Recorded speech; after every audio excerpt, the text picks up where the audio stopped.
Laporan keuangan sektor publik oleh kelompok 6. Pembahasan. Pengertian laporan keuangan sektor publik. Tujuan dan fungsi laporan keuangan sektor publik. Pemakai laporan keuangan sektor publik dan kentingannya. Hak dan kebutuhan pemakai laporan keuangan. Perbedaan laporan keuangan sektor publik dengan sektor swasta. Luas pengungkapan, disklosure, yang diperlukan. Pentingnya laporan keuangan sektor publik. Tujuan pelaporan keuangan sektor publik. Manfaat laporan keuangan sektor publik. Yang pertama, pengertian laporan keuangan sektor publik. Laporan keuangan organisasi sektor publik merupakan komponen penting untuk menciptakan akuntabilitas sektor publik. Adanya tuntutan yang semakin besar terhadap pelaksanaan akuntabilitas publik menimbulkan implikasi bagi manajemen sektor publik untuk memberikan informasi kepada publik. Salah satunya adalah informasi akuntansi yang berupa laporan keuangan. Yang kedua yaitu tujuan dan fungsi laporan keuangan sektor publik. Kepatuhan dan pengelolaan. Compliance and stewardship. Laporan keuangan digunakan untuk memberikan jaminan kepada pengguna laporan keuangan dan pihak otoritas penguasa bahwa pengelolaan sumber daya telah dilakukan sesuai dengan ketentuan hukum dan peraturan lain yang telah ditetapkan. 2. Akuntabilitas dan pelaporan retrospektif. Accountability and retrospective reporting. Laporan keuangan digunakan sebagai bentuk pertanggungjawaban kepada publik. Laporan keuangan digunakan untuk memonitor kinerja dan mengevaluasi manajemen, memberikan dasar untuk mengamati tren antar kurun waktu, pencapaian atas tujuan yang telah ditetapkan, dan membandingkannya dengan kinerja organisasi lain yang sejenis jika ada. 3. Perencanaan dan informasi otorisasi, Planning and Authorization Information. Laporan keuangan berfungsi untuk memberikan dasar perencanaan kebijakan dan aktivitas di masa yang akan datang. Laporan keuangan berfungsi untuk memberikan informasi pendukung mengenai otorisasi penggunaan dana. 4. Kelangsungan organisasi, viability. Laporan keuangan berfungsi untuk membantu pembaca dalam menentukan apakah suatu organisasi atau unit kerja dapat meneruskan menyediakan barang dan jasa, pelayanan, di masa yang akan datang. 5. Hubungan masyarakat, public relation. Laporan keuangan berfungsi untuk memberikan kesempatan kepada organisasi untuk mengemukakan pernyataan atas prestasi yang telah dicapai kepada pemakai yang dipengaruhi, karyawan, dan masyarakat. Laporan keuangan berfungsi sebagai alat komunikasi dengan publik dan pihak-pihak lain yang berkepentingan. 6. Sumber fakta dan gambaran, source of facts and figures. Laporan keuangan bertujuan untuk memberikan informasi kepada berbagai kelompok kepentingan yang ingin mengetahui organisasi secara lebih dalam. Selanjutnya yaitu pemakai laporan keuangan sektor publik dan kepentingannya. Drebin et al. 1981 mengidentifikasikan terdapat 10 kelompok pemakai laporan keuangan. Drebin et al. Mengklasifikasikan pemakai laporan keuangan untuk sektor pemerintahan saja, yakni 1. Pembayar pajak taxpayers. 2. Pemberi dana bantuan grantors. 3. Investor. 4. Pengguna jasa fee paying service recipients. 5. Karyawan pegawai. 6. Pemasok vendor. 7. Dewan Legislatif. 8. Manajemen. 9. Pemilih voters. 10. Badan pengawas oversight bodies. Hak dan kebutuhan pemakai. Laporan keuangan. Pada dasarnya masyarakat publik memiliki hak dasar terhadap pemerintah, yaitu hak untuk mengetahui right to know, hak untuk diberi informasi right to be informed, hak untuk didengar aspirasinya right to be heard dan to be listened to. kebutuhan informasi pemakai laporan keuangan pemerintah tersebut dapat diringkas sebagai berikut. Masyarakat pengguna pelayanan publik membutuhkan informasi atas biaya, harga, dan kualitas pelayanan yang diberikan. Masyarakat pembayar pajak dan pemberi bantuan ingin mengetahui keberadaan dan penggunaan dana yang telah diberikan. kreditor dan investor membutuhkan informasi untuk menghitung tingkat risiko, likuiditas, dan solvabilitas. Parlemen dan kelompok politik memerlukan informasi keuangan untuk melakukan fungsi pengawasan, mencegah terjadinya laporan yang bias atas kondisi keuangan pemerintah, dan penyelewengan keuangan negara. Perbedaan laporan keuangan sektor publik dengan sektor swasta. Laporan keuangan pemerintah dalam beberapa hal berbeda dengan laporan keuangan pada sektor swasta.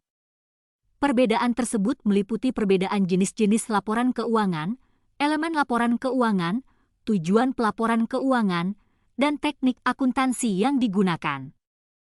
Di samping memiliki beberapa karakteristik yang berbeda, kedua sektor juga memiliki persamaan, yaitu kedua-duanya membutuhkan standar akuntansi keuangan sebagai pedoman untuk membuat laporan keuangan.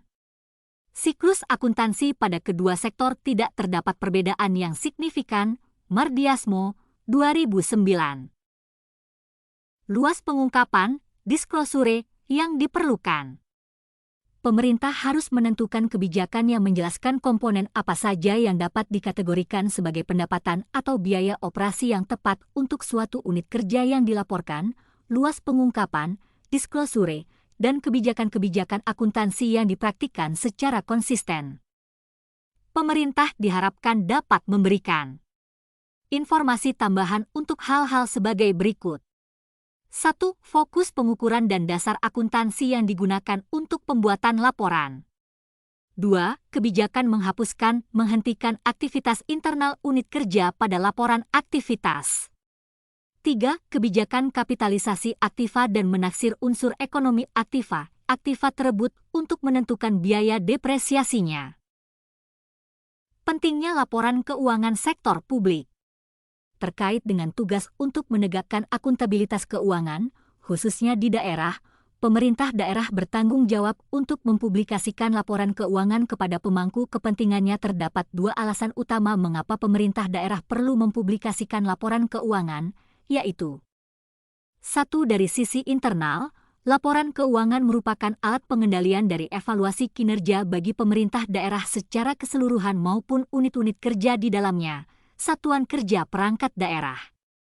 2. Dari sisi pemakai eksternal, laporan keuangan pemerintah daerah merupakan bentuk pertanggungjawaban eksternal, external accountability, yaitu pertanggungjawaban kepala daerah kepada masyarakat, investor, kreditor, lembaga donor, pers, serta pihak-pihak lain yang berkepentingan dengan laporan tersebut sebagai dasar untuk pengambilan keputusan ekonomi, sosial, dan politik.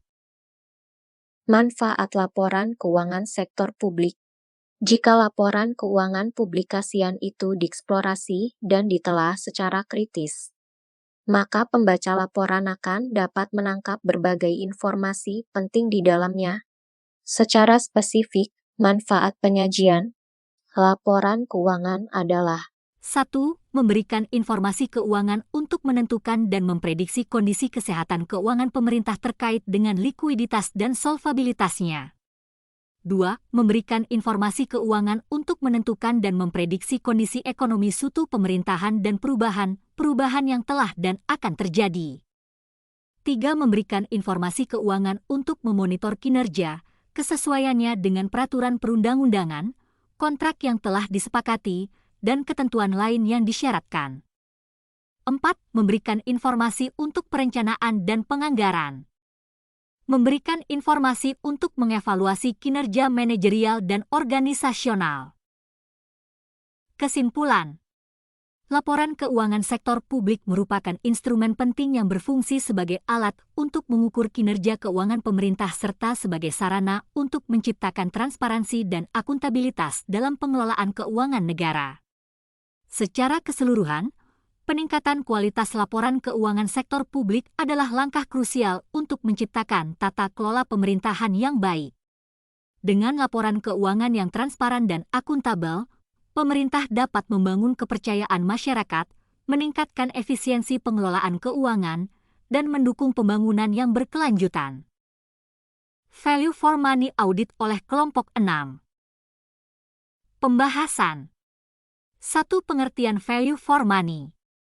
2. Konsep value for money. 3. Indikator value for money. 4. Pengembangan value for money. 5. Langkah pengukuran VFM. Pengertian value for money. Mardiasmo, 2008-4, menyatakan value for money merupakan konsep pengelolaan organisasi sektor publik yang mendasarkan pada 3 elemen utama yaitu ekonomi, efisiensi, dan efektivitas. Konsep value for money audit. Ekonomi, efisiensi, efektivitas. Indikator value for money. 1. Sederhana dan mudah dipahami. 2. Dapat diukur. 3. Dapat dikuantifikasikan. 4. Dikaitkan dengan standar atau target kinerja. Berfokus pada pelayanan pelanggan, kualitas, dan efisiensi. Dikaji secara teratur. Selanjutnya, pengembangan indikator value for money.